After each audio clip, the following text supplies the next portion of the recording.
Assalamualaikum. Hi to all who see my video. Saya Izzatia Finas daripada bidang kos DMM. Jadi, pada topik kali ini ialah saya dan beberapa pembentang yang lain berkesempatan untuk menerangkan apakah itu History of Maritime.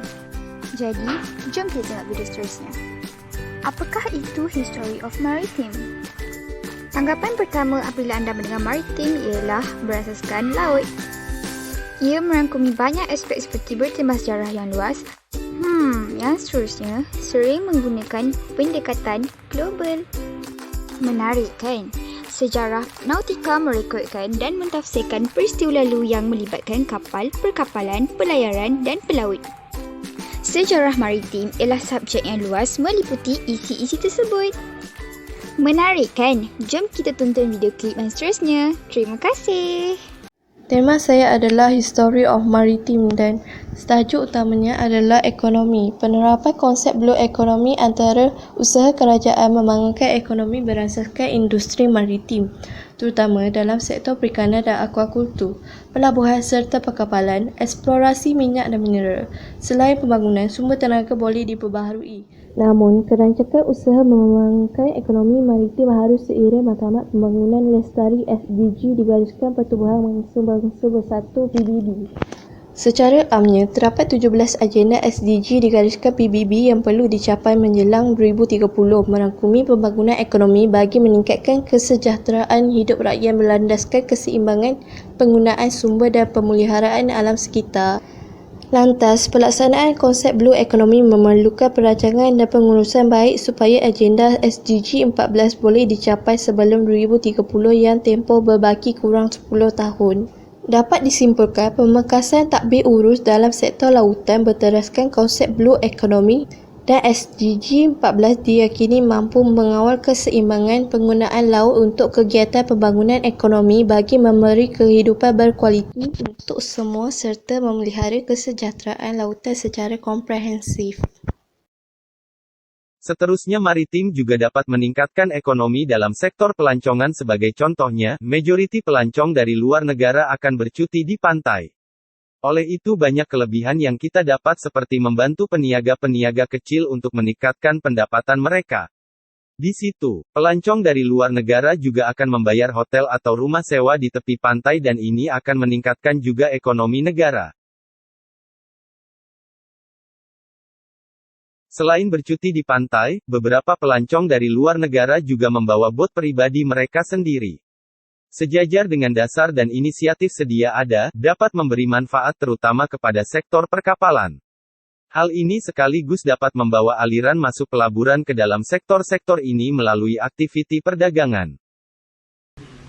Furthermore, the contribution of maritime industry to development of Malaysia economy is sektor perkhidmatan.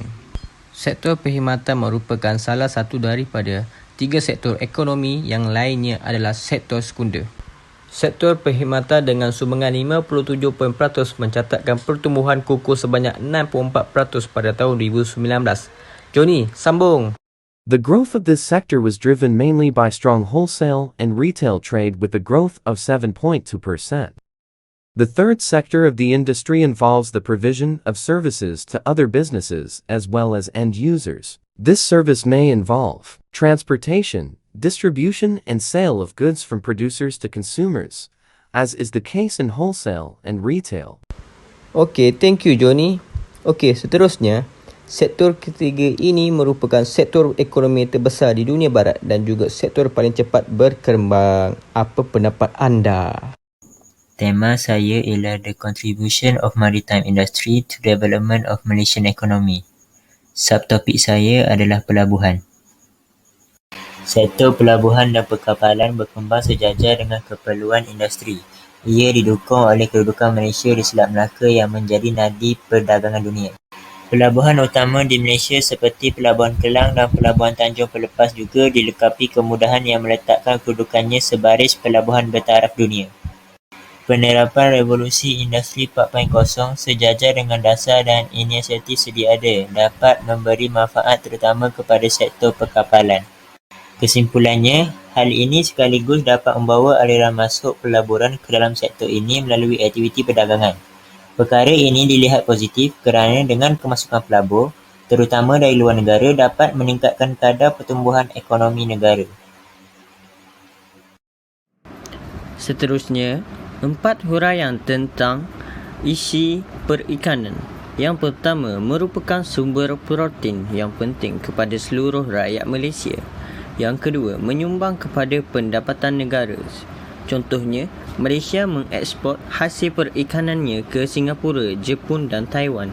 Yang ketiga, menyediakan peluang pekerjaan. Contohnya menjadi nelayan, pekerja kilang memproses ikan, penternak dan penyelidik. Yang keempat, menggalakkan perkembangan industri yang berkaitan dengan ikan. Contohnya, pengetenan, memproses ikan kering, keropok, membuat bot dan peralatan penangkapan. Tema saya ialah The Contribution of Maritime Industry to Development of Malaysia Economy. Satu topik saya ialah peluang pekerjaan dalam bidang maritim. Golongan muda termasuk wanita digalakkan menyertai kerjaya dalam bidang maritim kerana ia mampu memberi pendapatan lumayan serta peluang peningkatan kerjaya. Sektor perkapalan juga mempunyai peluang peningkatan kerjaya yang bagus kerana pelbagai jawatan ditawarkan sektor itu serta mereka juga mempunyai peluang cerah untuk mencipta nama di syarikat perkapalan tersohor di dunia. Kerjaya sebagai pelaut semakin meningkat kerana kepersatuan ekonomi dunia dan bidang perkapalan merupakan nadi yang menggerakkan barangan ke seluruh dunia.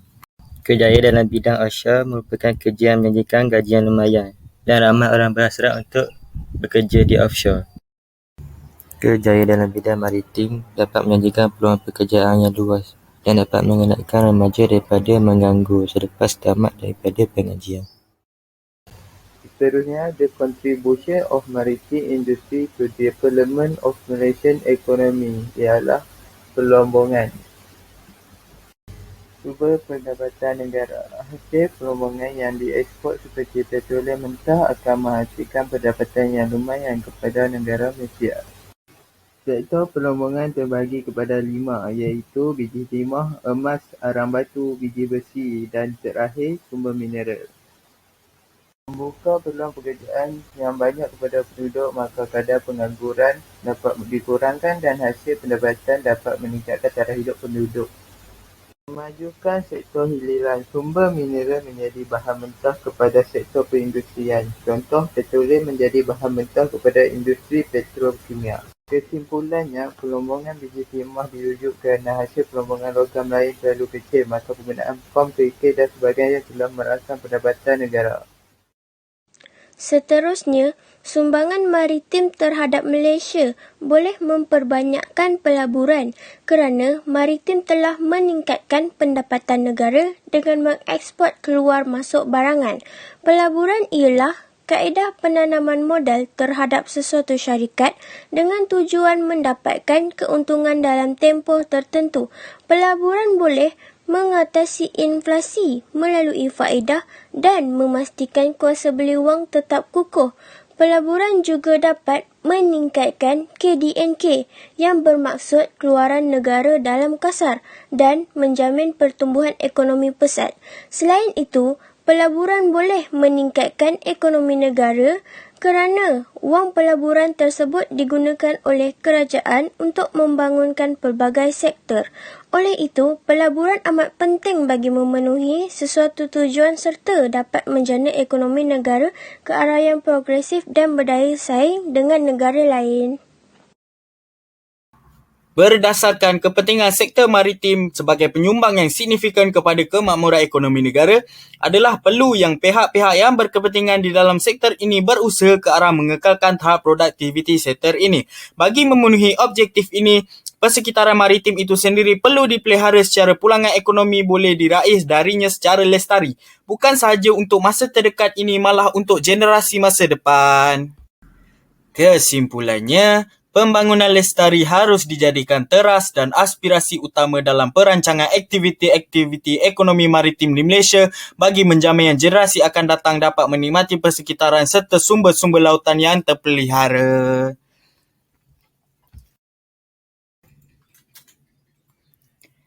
Don't forget to subscribe and follow Facebook Global Institute of Studies. Sekian saja daripada kami. Keep respect and happy gaming. Bye-bye.